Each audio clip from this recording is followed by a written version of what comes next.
So here one more question is of exponents, which is from Math Olympiad. Okay, this is of the grade 9 of CBSE level. I love exponents, so I love explaining them. Okay, so let's see how do we solve this question here.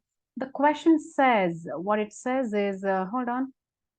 Yeah, that 7 to the power of x minus y equals to 343.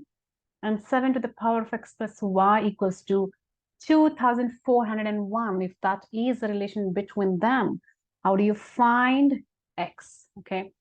If you observe carefully, you should be knowing this.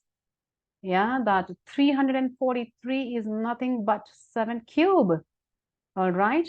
And for that, you should be knowing, guys, from 1 to 10, 1 to 20, the squares you should be by hearting, and 1 to 10, all the cubes you should be knowing. That's why I could figure out immediately that 343 is a cube of 7.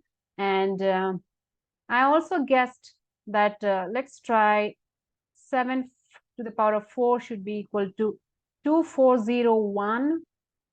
Yeah. So it turned out to be correct. So we know that here you can rewrite this exponent as 7 to the power of x minus y equals to 7 cube.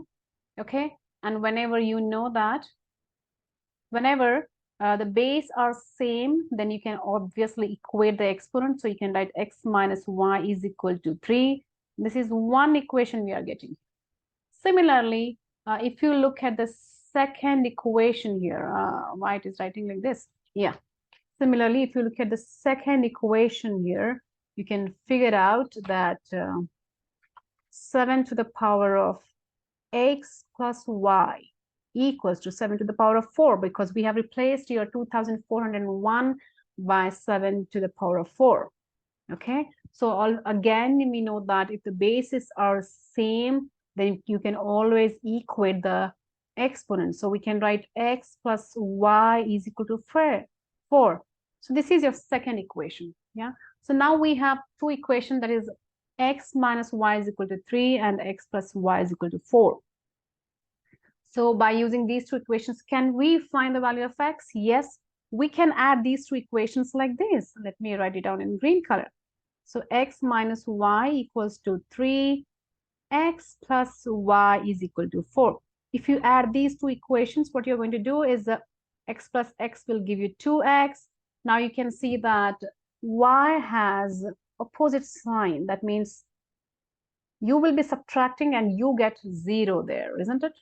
Yeah, so you get 0 here equals to 7, which means 2x equals to 7, which means x is equal to 7 over 2. And now let's check if we have this in the option. And yes, you can see that option C is 7 over 2, which is the correct answer. All right, I hope you enjoyed this example. Thank you.